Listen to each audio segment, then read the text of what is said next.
प्रेम से बोलिए सद्गुरुदेव की जय। अर्चनी बदनी संत समाज, सत्संग प्रेम बंधुओं, श्रद्धा मूर्ति देवियों, वसुंधरा की गोद में पलने वाले प्यारे प्यारे नन्हे मुन्ने बच्चों, संत हमेशा संसार की नश्वरता की याद दिलाते हैं ताकि आदमी अपनी तरफ मुड़ करके अपने आत्म कल्याण का काम करे। संसार में कुछ भी नहीं है। एक संत एक कहानी सुना रहे थे, मुझे भी याद आ गया। कुछ भक्त लोग संतों को अपने यहाँ बुला करके सेवा किया करते थे। काफ़ी भक्त थे उस गांव में। समय से संत जाया करते थे। तो एक बार एक संत गए थे, भक्त लोग बैठे काफ़ी कथा सत्संग से लाभ ले रहे थे। एक पेशे का कुम्हार था, कुम्हार जो बर्तन बनाने वाला, वह भक्त नहीं था। वह भी आता था, सत्संग में बैठता था, संत गुरुजन की सेवा करता था और जाते समय कुछ न कुछ दान दक्षिणा भी दिया करता था। भावना उसकी अच्छी थी। एक बार संत ने कहा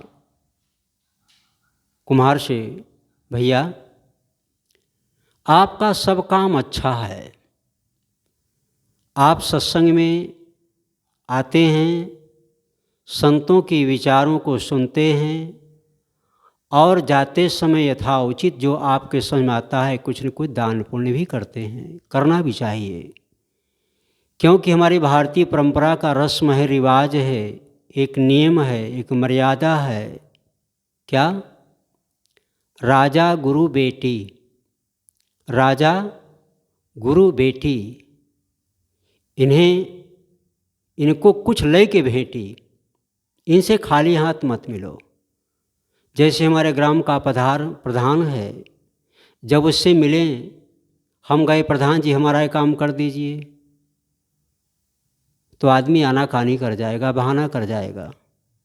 आप समय से मिलते हैं, प्रधान जी आइए, आप थोड़ा चाय पानी तो कर लीजिए, कुछ नाश्ता हो जाए। ये मत सोचना हमारा कोई काम है। आप बैठिए, आइए, हमारे गांव के प्रधान हैं, आप मालिक हैं ना, बैठिए आप। और मानो विधायक जी हैं, सांसद जी हैं, कभी मिले, सांसद जी आप हमारी एरिया के सांसद हैं, आप विधायक हैं, आप आइए, आप थोड़ा चाय पानी तो कर लीजिए आप। या थानेदार साहब हैं, दरोगा जी आइए, आप बड़े सौभाग्य से आए हैं, आप कुछ बैठिए, नाश्ता पानी कीजिए। आप मत सोचिए मेरा कोई काम है, आप आइए, नाश्ता पानी कीजिए। तो समय संयोग एक दिन वही प्रधान, सांसद या विधायक या थानेदार आपसे पूछेगा, भैया जब मैं इस एरिया में आता हूँ, आप नाश्ता पानी कराते हो, मेरे काबिल अगर कोई सेवा होगा तो आप बताइए। आदमी सेवा करना तो नहीं चाहता है, लेकिन काम तो पहले बता देता है, तो जो काम होने वाला भी होगा नहीं होगा। बेटी है,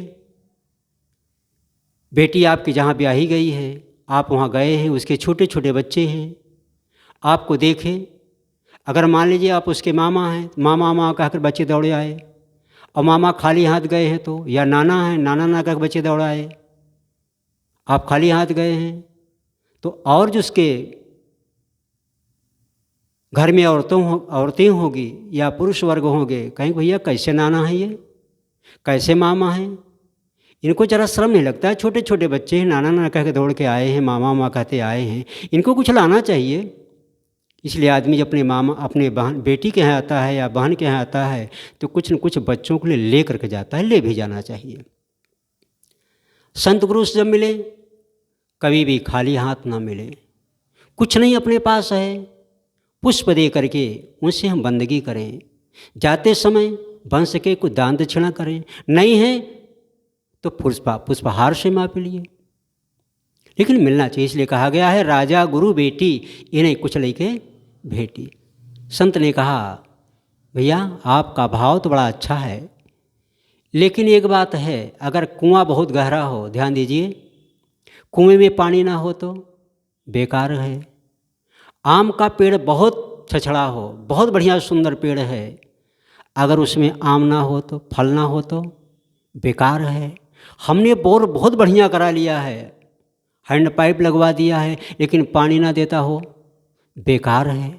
बहुत सुंदर भोजन हमने भंडार में बनवाया है, अगर उस भोजन में नमक ना हो तो बेकार है। घर बहुत आलीशान सुंदर बंगला हो, अगर गृहस्थी के अनुसार एक औरत ना हो, बिन घर नहीं घर बहुत कबेला, तो वो भी बेकार है। औरत भी हो, सब कुछ हो, अगर चिराग घर में ना हो, अधेला हो, तो भी बेकार है। सब कुछ होते हुए अगर एक औलाद ना हो गृहस्थी जीवन के अनुसार, तो सब बेकार है। आपका भाव बड़ा सुंदर है, लेकिन आप सब कुछ करते हुए भक्ति की मार्ग में लग जाओ, आप भक्त हो जाओ, बाकी आपका सब काम तो अच्छा है। तो कहा ठीक है महाराज, मेरा विचार तो कहता है, लेकिन मैं अपनी धर्मपत्नी से पूछ लूँ। कहा ठीक है, उसी भी पूछ लो। जब वो पूछने के लिए गया तो पत्नी बड़ी तेज तर्रार थी। किसी का पुरुष तेज तर्रार होता है तो किसी की पत्नी होती है। पत्नी ने कहा जा तोहिन बैकुंठे जा, जा तोहिन बैकुंठे, हम कंदर के में रहा दे। का होए? अरे भगत हो जाएंगे तो, भगत नहीं होंगे तो मर तो जाना ही है ना। मैं नहीं भगत होंगी, जाओ तुम। कंठी पहरी ही, कोहिरा गड़ारी पहरी ही, जा कठमोरा पहर के हम ना जब भगत हो। बहुत उल्टा पुल्टा कहा। तो लौट करके आया, कहा महाराज हमारी पत्नी तो बड़ा उल्टा पुल्टा बोल रही है कि भगत हो जाएंगे तो भी मर जाएंगे, नहीं भगत होंगे तो भी मर जाएंगे। ये कंठी पहने से क्या होता है, कोहरा गड़ारी पहने से क्या होता है, लकड़ी पहने से क्या होता है? अगर कंठी पहने से काम हो जाता हो तो आज तो बाल के रिवाज चला गया, उनके गले में जुआ होता है, उनका कल्याण पहले हो जाना चाहिए था। क्या होता है? कहा तुम्हें जा बैकुंठे हम नरक में रह दे। महाराज वो तो भगत नहीं होगी। कहा ठीक कोई बात, उसको बुलाओ। कुम्हारी बुलाई गई। कहा क्यों बच्चा, क्या बात है? अरे उनकी पत्नी हो, समाज के बीच में माता पिता ने तुम्हारे पति के हाथ में तुम्हारा हाथ पकड़ा दिया है, तो जब तुम्हारे पति धर्म कर्म में लग रहा है, तुमको भी धर्म कर्म में लगना हो चाहिए, तुम भी भक्त हो जाओ। कहने महाराज भगत ना हो, भक्त हो जाएंगे तो भी मर जाएंगे, नहीं भक्त होंगे तो भी मर जाएंगे। कितने भक्तों को देखता हूँ बहुत झूठ बोलते हैं, बहुत बेईमानी करते हैं। संत ने कहा बेटा ऐसा है बच्चा, भक्त हो जाएंगे तो, नहीं भक्त हो जाएंगे तो मर जाएंगे। और जो भक्त नहीं होते नहीं मरिए क्या हो? जो भक्त होते वे ही झूठ बोलते हैं, और जो भक्त नहीं हैं तुमको छोड़ दिया उनके ऊपर, तुम मत झूठ बोला करो। कहे महाराज देखा हम भगत तो ना हो। कहे ठीक है एक काम करना, तुम भगत मत होना, लेकिन इनकी सेवा में, इनके भजन में कमी मत करना, इनके भजन करने देना। तुम सेवा करोगे ना, कहे हमारा सब कुछ करब लेकिन भगत ना हो, कंठी न पहिरब। गुरु महाराज ने कहा बच्चा ठीक है तुम भगत मत हो, कंठी मत पहनो, लेकिन जब ये भजन करेंगे तो इनके भजन में बाधा मत पहुंचाना और इनकी सेवा करना। कहा हाँ महाराज मैं कुल करूँगा। गुरु महाराज उस कुम्हार को उपदेश दे दिए, गले में हीरा डाल दिए और भजन करने का तरीका बता दिए कि देखो बच्चा किसी को दिखाने की आवश्यकता नहीं है। सुबह ब्रह्म मुहूर्त की बेला में उठ जाना, घंटा, आधा घंटा, 10 मिनट, 20 मिनट, जितना तुम्हारे पास समय मिले उतना समय निकाल करके जो मैं उपदेश दे रहा हूँ इसका मनन चिंतन करना। शाम को समय नहीं मिलता है तो अपने सोने में से कटौती कुछ करके बिस्तर पर जाना, तो वहाँ पे अपना भजन करना, दिखाने की आवश्यकता नहीं है। और तुम भजन करना, तुम्हारा कल्याण का काम हो जाएगा। और कोई कुछ भी कहता हो तो कुछ बोलना मत। कहा ठीक है गुरु महाराज। गुरुदेव कुछ दिन रहे गांव में चले गए। अब भक्तराज अपना भजन करने लगा। जब भजन करने बैठ जाए वो, तो पत्नी कहीं देखा भक्तवा के कोहिरा गड़ारी पहिरे बे, लकड़ी पहिरे बे, कंठी पहिरे बे, अब भजन करत बैठा बा, अब काम के करे? अभी भजन कर ही काम के करे? आखिर तोरे कंठी में ऐसे कही देव, तोरे कंठी में ऐसे कही देव, लोला पहिरे बा, कटमोरा पहिरे बा, ऐसे कही देव, तोरे कंठी में वैसे कही देव। अब भक्तराज बड़ा खुशी होई, कहा कम से कम चला कंठिए कुल साथ भी। अब कुल कंठी बवाल सुन रही है, हमारी बहन बेटी सब खाली हो गई गाली सुनने से। यही कंठिए सुनत पे। अपने मन में सोचते हे गुरु महाराज, अगर ये जुक्तियाँ पहले बताए दिए होता तो और पहले ही हम भगत हो जाए, और पहले में भगत हो जाता। सारा मामला कुल कंठी सहती है और कोहनिया खूब गुस्सा के मारा खूब कंठी के गुक बरिया वही, और कोहरवा खूब खुश रहा है कि चलो सारा बवाल तो हट गया। कुछ दिन के पश्चात जब गुरुदेव जी आए, वो भक्तराज गया मिला। गुरु जी ने कहा बच्चा और सब ठीक है ना, भजन हो रहा है? कहाँ गुरुदेव, भजन तो हो रहा है। आप ये जुक्ति हमको पहले ही बता दिए होते तो और पहले हम भगत हो जाए। गुरुदेव जब से मैं भगत हो गया हूँ बड़ा आराम है, बड़ा सुकून है। कहा क्या? कहा जब हमारा मलकिनिया नाराज होए ना तो हमारे कंठिए खूब करिया आवत महाराज। अब हम हो गए खाली, हमार बहन बिटिया हो गई खाली, गुरु महाराज कंठिए कुल साहत है। बहुत बढ़िया जुक्ति आप बताए दी है। कहे बस बस बच्चा ऐसे तू भजन कर चल रहा, बस तुहार बैकुंठ से विमान आ जाए। थोड़ा जब नमक मिर्च मसाला मिलाते हैं ना, आदमी को आकर्षक थोड़ा हो लगता और उसका मनोभाव बढ़ता है। कहा बच्चा तुम ऐसे भजन करते चलो, एक दिन तुम्हें बैकुंठ से विमान आ जाएगा और तुम भगवान के यहाँ पहुँच जाओगे। अब वो भजन करे, भजन करते करते कहानी है, एक दिन स्वर्ग से विमान आ गया, मड़राने लगा। कहा अमुक कुम्हार कौन है? कहा मैं ही हूँ। कहा बैठो तुम, तुम्हारे लिए बुलावा आ गया है स्वर्ग से, भगवान ने तुमको बुलाया, बैठो विमान पे। वो विमान पे बैठ गया तो जो कुम्हारिन थी उसकी पत्नी कहा कहाँ जात है? कहाँ भगवान खियाँ? तो कहाँ तुम्हारे इतनी दिन सेवा किए रहे, हमोक लिया चला। कहाँ जब तो का कहे रहे तहूँ भक्तिन हो जाए, तब कहे कि हम भक्तिन ना हो, कोहरा गड़ारी परिस का होता। अब कहा था हमोक लिया चला। कहाँ सुना देखा महतारी बाप समाज के बीच में आपके हाथ में हमारा हाथ पकड़ाए थे, मैं आपकी सेवा करती हूँ तो पति के शेयर में पत्नी का आधा हिस्सेदार भागी होता है, भागीदार होती है पत्नी। आपके भजन में भी हमारा आधा हिस्सा है। कहाँ सुन ये जमीन जायदाद न लौकिक व्यवहार ना हो कि आधा हिस्सा बांट लेवे, ये आध्यात्मिक है। गुण सिखाई आपके न माई न बाप के। कहाँ सुना ये सब बात छोड़ दे, तोहार सेवा किए तोहरे में आधा हिस्सा हमार बा, हम हो लिया चला। जरे जब चलते ही है तो तोहार वहूँ सेवा करब। आपन ऐसा करा हमका गुड़वे पकड़ाए दे, तोहार गुड़वा पकड़े पकड़े हम चली चलब और वहीं सेवा करब, भजन करे अपन। तो सोचन चला दोनों प्राणी जैसे जिंदगी भर साथे में हियाँ रहे वैसे वहूँ रहब। अब पत्नी के गोड़ पकड़ाए दिहन और जब उड़े लाग तो बेटवा कहे अम्मा तई कहाँ जात है? कहाँ बेटवा जहाँ तोहार बाबू जात हैं। कहाँ बाबू तो भगत रहें तहूँ तो भक्ति नहीं है। तो कहाँ बेटवा सुना हम उनकर अर्धांगनी है, उनके में हमार आधा हिस्सा बा, जैसे हियाँ सेवा करते रहे वैसे वहूँ सेवा करब, हम जाब वहाँ। तो कहाँ अम्मा सुन तोर तो बाबू कहें आधा ही हिस्सा बना, तोर तो बाबू कहें आधा ही हिस्सा बा, लेकिन हमारा सम्मय हिस्सा बा तोर बाबू कहें आधा हिस्सा हमारा सम्मय हिस्सा बा। आपन अम्मा जैसे बाबू तो का गुड़वा पकड़ाएन वैसे अम्मा तहीं तहूँ हमका अपन गुड़वा पकड़ाई दे, तोड़ गुड़वे पकड़े पकड़े चलब। अरे जब चलते हैं सब जने वहीं पूरा परिवार चला। अब लड़का महतारी का दर्द लाग और अपन गोड़ पकड़ाए दियस। अब विमान लाग उड़े, बेटवा जब जाए लाग तो पतोहिया कहे कसो तू कहाँ जात है? कहाँ हमार अम्मा बाबू जहाँ जाता है मुँह जाप। कहाँ जब अम्मा बाबू जहाँ जाते रहे हमका का कर ले आया, जब तो का अम्मा बाबू के साथ में रह के रहा हमें कहे ले आया। कहाँ देखता हूँ नहीं भगत है। कहाँ सुना तुहार अम्मो न भगती नहीं न तो ही भगत है। अरे जैसे बाबू अम्मा गुड़वा पकड़ाए दिहन, अम्मा तो ही गुड़वा पकड़ाए दिहन, तो तुहूँ अपन हमका गुड़वा पकड़ाए दे। जब सब जन चलते ही हाथ एक साथे लाग चला बैकुंठ में हुई। लड़का अपन गुड़वा पकड़ाए दिहस।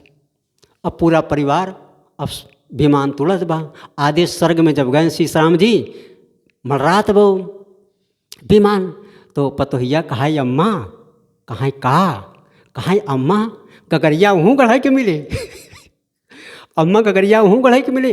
कहा हाँ। कहा कितनी बड़ी बड़ी? कहा अम्मा कितनी बड़ी बड़ी? अब कैसे बताऊँ मैं? तो सास कहा बिटिया इतनी बड़ी बड़ी। जब इतनी बड़ी कि हाथ छूट गया। अब कुम्हार तरह भगत विमान तो उड़ के चला गया।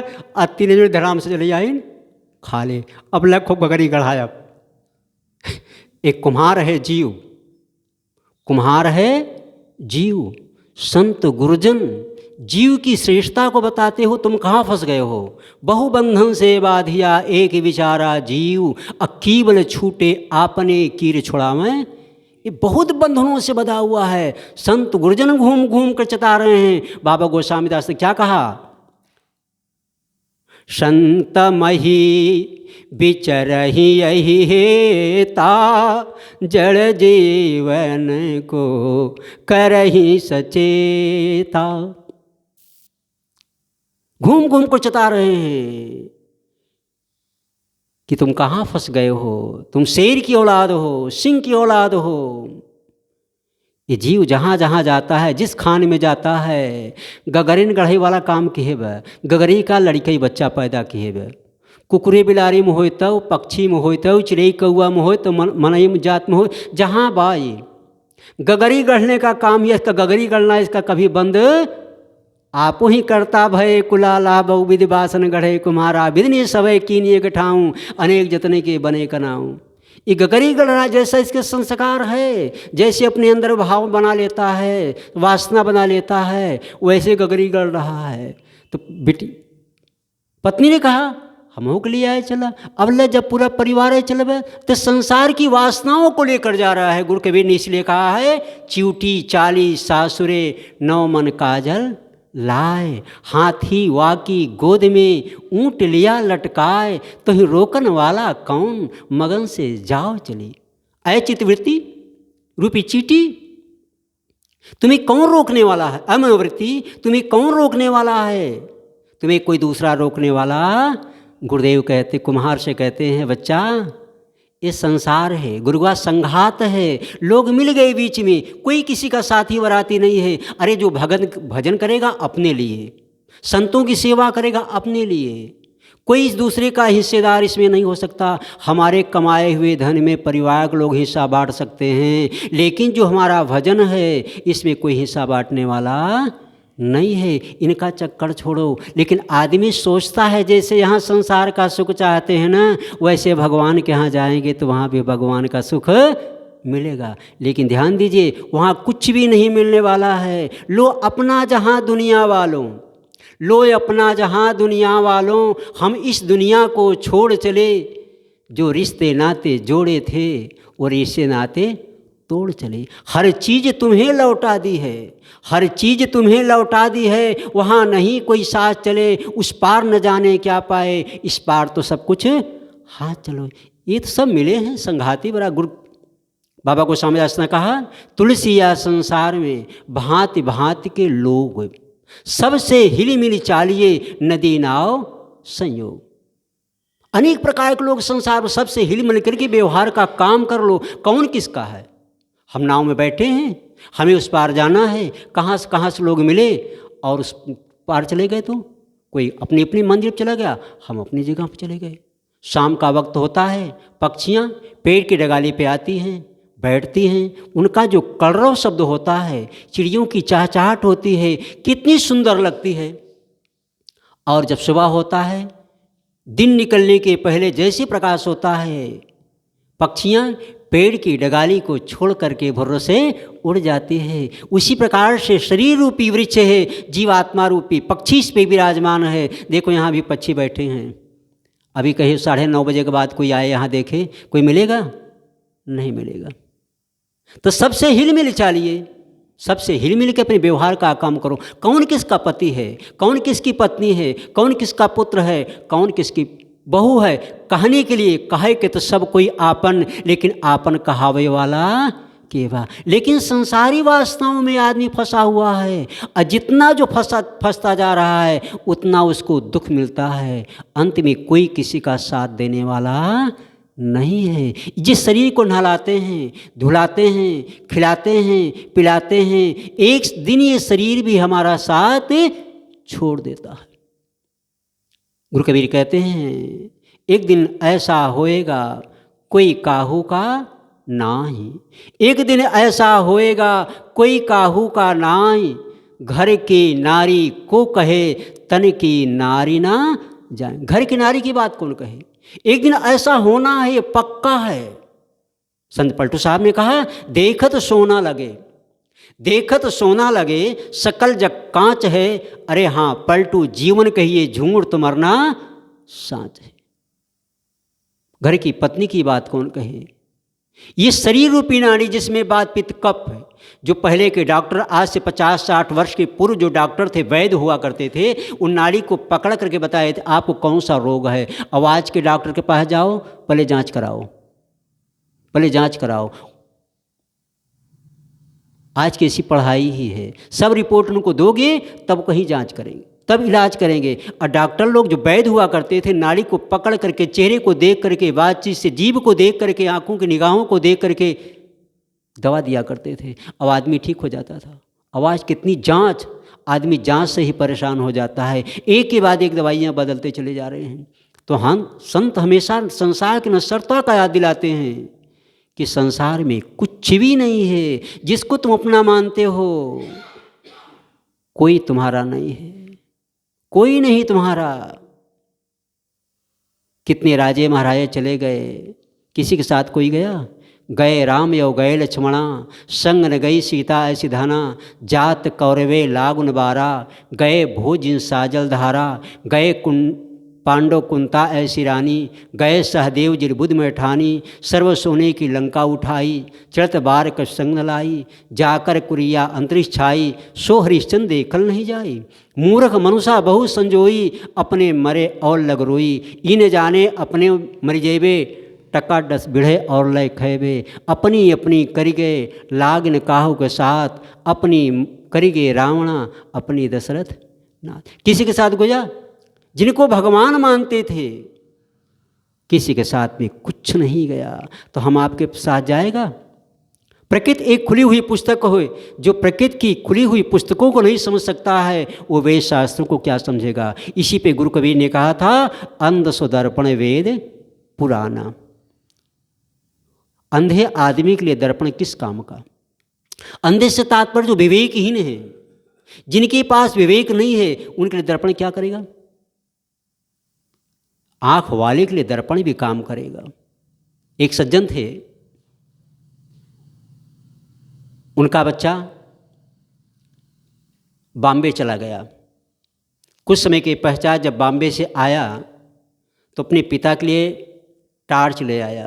पहले देहात में हम लोगों के बचपन में, आज से 50 वर्ष पूर्व,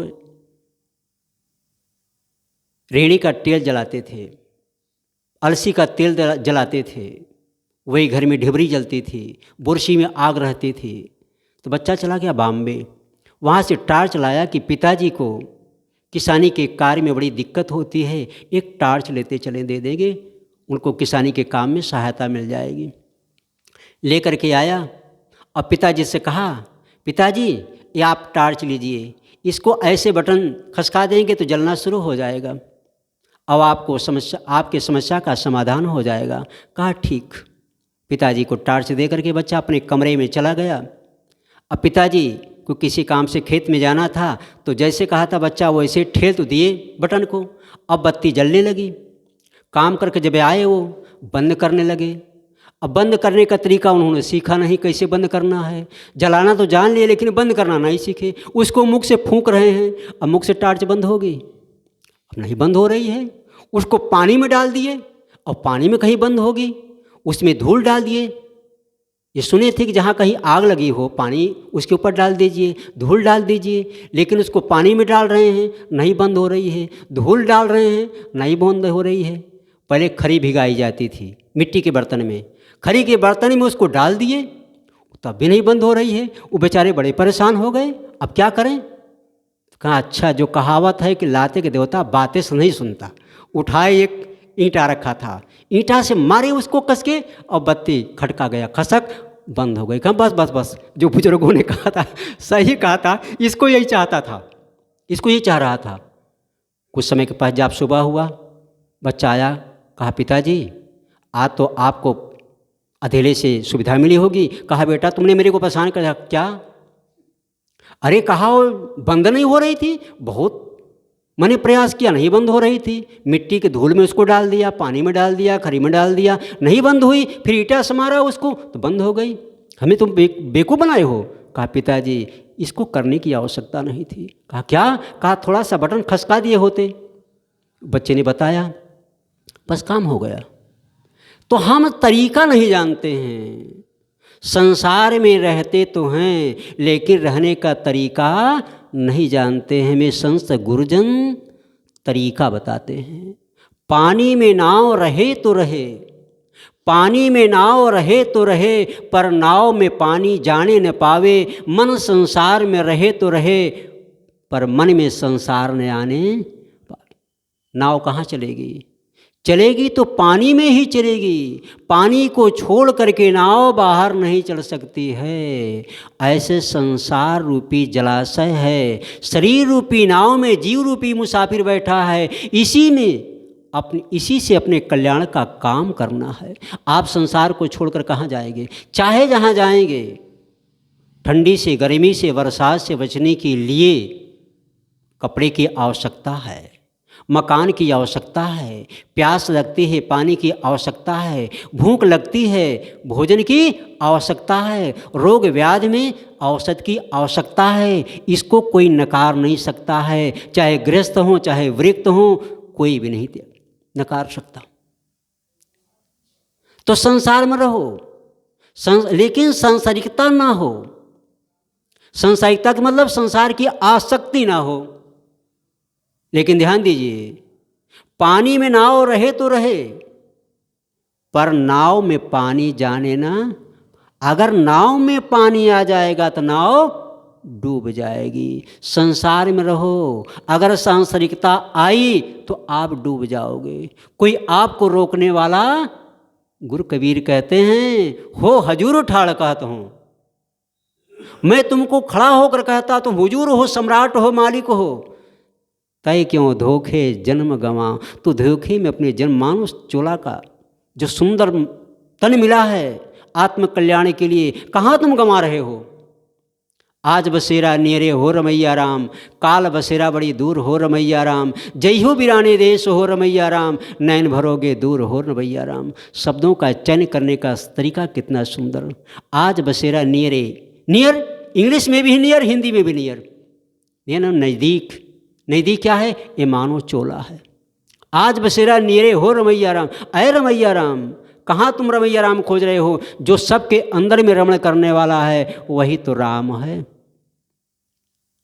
रमे निरंतर आत्मा, रमे निरंतर आत्मा, सब घट याठो याम, याही से संतन धरा, राम तासुका नाम। जो सबके अंदर में रम रहा है राम, 24 घंटे रम रहा है, हर समय रम रहा है, इसी के लिए इसका नाम रमैया कहा। गुरु कबीर ने कम से कम 170 बार राम शब्द का प्रयोग अपने बीजक सदग्रंथ में किया है। तो आज बसेरा नियरे हो रमैया राम। गुरु कबीर आमने सामने ऐसे बैठ करके लोगों से बात कर रहे हैं। कहाँ? काशी की नगरी में, जहाँ विद्वानों का गढ़ है, वहाँ पे कर रहे हैं। आज बसेरा नियरे हो रमैया राम। अय रमैया राम, अय मानव, आज तुम्हारा बसेरा मनुष्य योनि में है। आज तुम्हारा स्वास्थ्य ठीक है, जवानी अवस्था, साधना करने के लिए ये मानव शरीर मिला है। कल मानवेतर योनि में चलो जाओगे तब पशु को भजन की आवश्यकता है, सत्संग की आवश्यकता है। वहाँ कौन कहेगा आओ सत्संग बैठो, ध्यान करो, चिंतन करो, मनन करो, पूजा पाठ करो, धर्म कर्म करो? वहाँ उनकी कोई आवश्यकता नहीं है। क्योंकि अगर बिगड़ा है तो इंसान बिगड़ा है, इसलिए बनने की आवश्यकता इंसान के लिए है। पशु का एक प्राकृतिक सर्किल, एक नियम है, उनमें ना कुछ बनना होता है और ना बिगड़ना होता है। उसमें ना अच्छा कर्म होता है और ना बुरा कर्म होता है। वहाँ भोग भूमिका है, वहाँ मन कर्म नहीं बनता है। और यहाँ पे मनुष्योनि भोग भूमिका भी है और कर्म भूमिका भी है। भोग के साथ कर्मयोनि है। आदमी चाहे तो अपने कर्मों का सुधार करके इस आवागमन के बंधनों से छूट जाए। तो संत गुरुजन हमेशा समझा रहे हैं कि मनुष्य तन पाए हो, तुम कहाँ भटक रहे हो? संसार का काम हो गया, सबके बस की बात नहीं है कि बिना शादीशुदा रह ले। ठीक है, आपने शादी कर लिया, विवाह कर लिया, 1-2 बाल बच्चे पैदा हो गए, देख लिया, अब भजन का काम करो, अब साधना का काम करो। लेकिन आदमी उसमें भी साधना भजन नहीं करता। अब मिलेगा सुख, अब मिलेगा। लेकिन ध्यान दीजिए, कहीं से भी आपको सुख मिलने वाला नहीं है। अगर मिलेगा तो दुख मिलेगा। संसार में कोई किसी का नहीं है। कैसे? एग्जाम्पल ले लीजिए। एक बूढ़ा और बूढ़ी थे, भक्त थे, दोनों संत गुरु की सेवा करते थे। उनके पास 3 बच्चे थे। कुछ समय के पश्चात पत्नी का स्वर्गवास हो गया, अर्थात दुनिया छोड़ कर चली गई। अब पिताजी बूढ़े भक्तराज अकेले बचे हैं। 3 बच्चे थे, भगत नहीं थे वो। कुछ समय के पश्चात गुरुदेव का भी शरीर छूट गया। जब माँ का शरीर छूट गया तो बच्चों ने कहा, पिताजी ऐसा है, जब तक माँ थी तब तक आपको बनाती खिलाती थी, अब हम लोगों के साथ में आप आ जाओ, जो ज़मीन जायदाद है हम लोगों को दे दीजिए, हम लोग सब अपना देख लेंगे और आप हम लोगों के साथ में रहिए, समय से पारी बांध लीजिए। पिता ने कहा, बेटा आज नहीं तो कल तुम लोगों का तो है ही है, अपना अपना ले लो। 3 बच्चों को ज़मीन बांट दिए। बच्चे तीनों अलग हो गए और बच्चों का नंबर लग गया, पिताजी का नंबर लग गया बच्चों के साथ में। 1-1 महीने का नंबर लग गया। अब बुढ़ाई का शरीर है, बुढ़ापा अवस्था है, रोग व्याध होता है, किसी को बार बार नाक चूता है, कितने लोग ऐसे हैं बूढ़ावस्था में भी पेशाब कर देते हैं, रोग होता है, रोक नहीं पाते, कितने बिस्तर पर टट्टी कर देते हैं। तो रोग व्याध का शरीर तो है ही है, घर है ही है। तो बूढ़े को पेशाब बहुत लगती थी, तो कभी कभी बिस्तर पे पेशाब कर देता था, नहीं संभाल पाता था, रोग है। समय से बच्चे इलाज बूटी किए, लेकिन रोग बढ़ता ही जा रहा था। एक दिन की बात, ठंडी का महीना था, माघ का महीना, और बूढ़े का नंबर तीसरे वाले बच्चे, छोटी वाली बहू के बच्चे नहीं, छोटे वाले बच्चे के नंबर में लग गया था।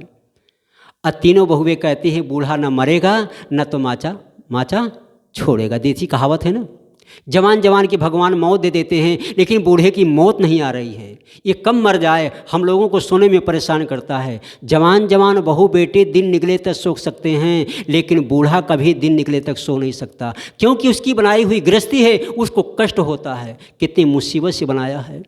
अब बूढ़ा अंदर नहीं लेटेगा, बाहर ही लेटेगा, क्योंकि देखेगा कहीं जानवर तोड़ा ना लेते हों, कोई आता जाता हो चोर से या और मेहमानों से देखभाल करता, सुरक्षा करता है। और बच्चे बार बार कहते हैं, भगवान जवान की मौत देते हैं, ये बूढ़े को मौत नहीं देते हैं, कौन दिन होता बूढ़ा मर जाता। अब बूढ़े के नंबर तो लगा ही था तीसरे वाले बच्चे में। ठंडी का महीना था, कभी कभी बिस्तर गीला करता था, तो बूढ़े को ठीक से बिस्तर भी नहीं देते थे, जैसे तैसे फटे पुराने कपड़े देते थे, क्योंकि बूढ़ा खराब कर देगा। रजाई डांड़ा पर रखा हुआ था। एक उनके सज्जन आए, देखा बूढ़ा गलंगन काँप रहा था और रजाई नई रखी हुई है, जब किसकी बनाई हुई गृहस्थी है, कोठी बंगला इसी को बनाया हुआ है, लेकिन इसी को रजाई नहीं उड़ा रहे हैं। उसके मित्र देखा, शीशराम भैया जैसे रहे होंगे, आया रजाई को उस डारे पर सुतारा और उस बूढ़े को उड़ा दिया। और जब बूढ़े को उड़ा दिया तो बूढ़े को गर्मी मिली और सो गया। अब कुछ समय के बाद हमेशा के लिए सो ही गया। जब सो गया तो कुछ समय के बाद जब बच्चे आते हैं, देखते हैं क्या कि बाबू तो मर गए, बाबू मर गए। अब फॉर्मेलिटी है, रोने का रस्म है। जैसे आपका राजस्थान में जब किसी का कहीं कोई मर जाता है ना, तो कुछ ऐसे वहाँ टोला मोहल्ला हैं जो रोने का ठेका लेकर के आते हैं, रोते हैं वो उनका काम ही है, फॉर्मेलिटी अदा करते हैं। तो घर के लोग रोने लगे कि अब हमारे द्वार के देखे, बच्चों को कौन देखेगा, खेती कौन देखेगा। अब जब तक बाबू जिंदा थे तब तक कोई नहीं रोता है। अब एक उनकी बड़ी रो रही है, कैसे रो रही है कि हे मोरई बाबू, अरे हे मोरई बाबू, अरे के मोरा दुआरवा अब देखे मोरई बाबू। अब हमार द्वार के देखे, अब बाबू मर गए।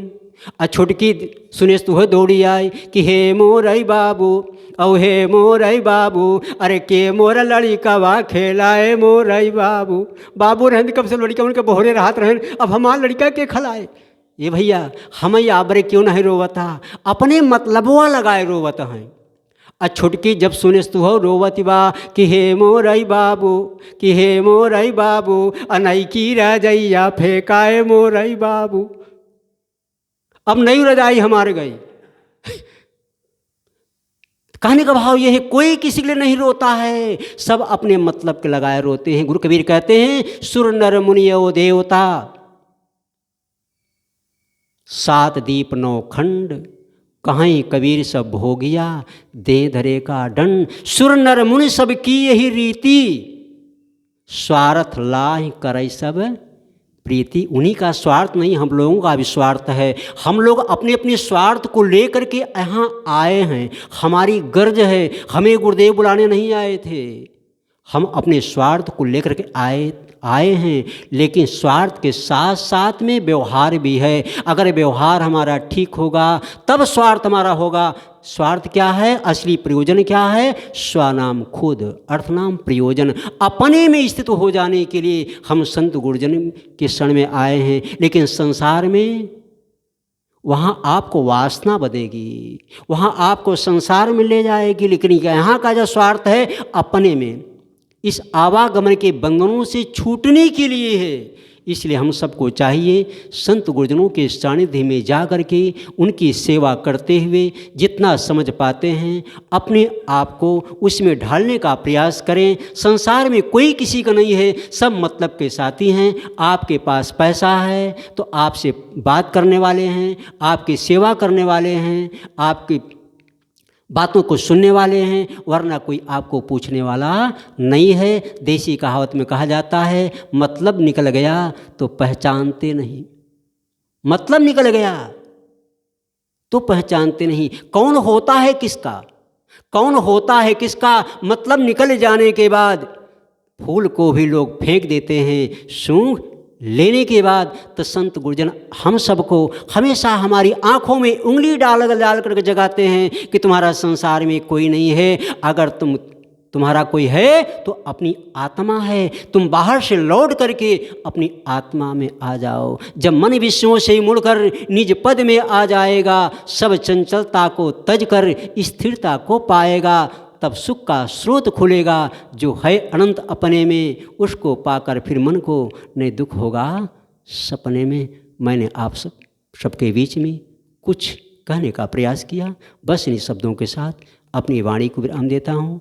बोलिए सद्गुरुदेव की जय। साहेब जिंदगी साहेब।